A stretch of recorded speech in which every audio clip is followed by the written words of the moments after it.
হিন্দুসকলৰ বাবে নতুন বিজনেছ অপৰচুনিটি আহিছে। এতিয়াৰ পৰা আপোনালোকে টেনশ্যন ল'ব নালাগে। প্ৰথমতে ভিডিঅ'টো চাই লওক। और हमारा पैसा, हिंदू का पैसा अगर किसी हिंदू ने ले भी लिया, भाई तुम लोगों को क्यों मिर्ची लग रही है? तुम लोगों ने जितनों ने भी ये आवाज उठाई है, मैं उनसे ये पूछना चाहता हूं कि उन्होंने राम मंदिर में जाकर के कितना चंदा दिया, कितने आभूषण चढ़ाए राम जी को? कोई है जवाब किसी के पास? लेकिन सबको केवल एक बात बोलनी है, राम मंदिर में चंदा चोरी हो गया है, अबे तुम्हें क्या फर्क पड़ रहा है? हिंदू का दिया हुआ पैसा हिंदू के पास गया। চালে অযোধ্যাৰ ৰাম মন্দিৰৰ ঘটনাটো গমেই পায়। দান পাত্ৰই উৰি গ'ল, চাফা হৈ গ'ল। কোনে চুৰ কৰিলে? পৰিচালনা সমিতিৰ থকা যিখিনি মানুহ আছিলে তেওঁলোকে হেৰি কৰিলে। কিন্তু এই মানুহটোৰ কথাখিনি শুনক, তেওঁ কি কৈ আছে? হিন্দুৰ পইচা হিন্দুৱে মন্দিৰত গৈছিলে, হিন্দুৱে দান পাত্ৰত পইচাখিনি ভৰাইছে, তো তাৰে পইচা যদি কোনোবা এজন হিন্দুৱে যদি লৈ আহে কিবা প্ৰব্লেম হ'ল নেকি?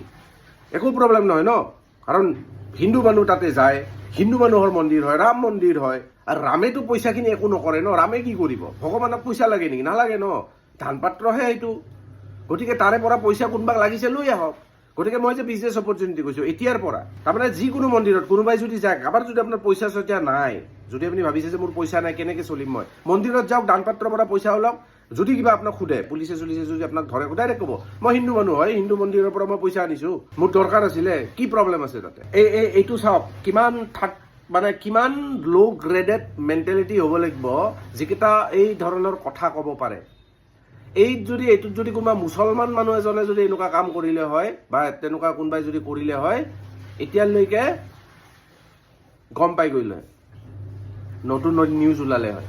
মন্দিৰত চুৰ কৰা বা ঘৰত চুৰ কৰা, চুৰেই হয়, বেয়া কাম বেয়া কামেই হয়। মানুহে মন্দিৰত যায়, পূজা কৰিব যায়, দান পাত্ৰত দান বৰঙণি আগবঢ়ায়, নিজৰ মনৰ পৰা আগবঢ়ায়, যাতে কিবা মনৰ এটা আশা পূৰণ হওক, যিখিনি ভাবি গৈছোঁ যে ভগৱান আমাক কিবা এটা কৰক, তেনেধৰণ কথা।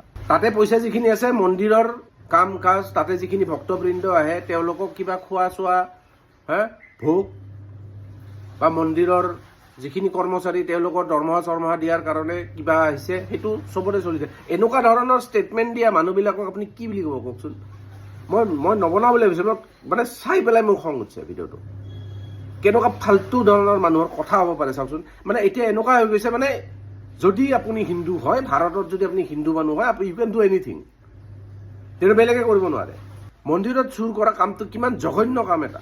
মন্দিৰ বুলি নহয়, মছজিদত কৰক, মন্দিৰত কৰক, চাৰ্চত কৰক, য'তে কৰক, এনেকুৱা ধৰণৰ কথা কোৱা মানুহবিলাকক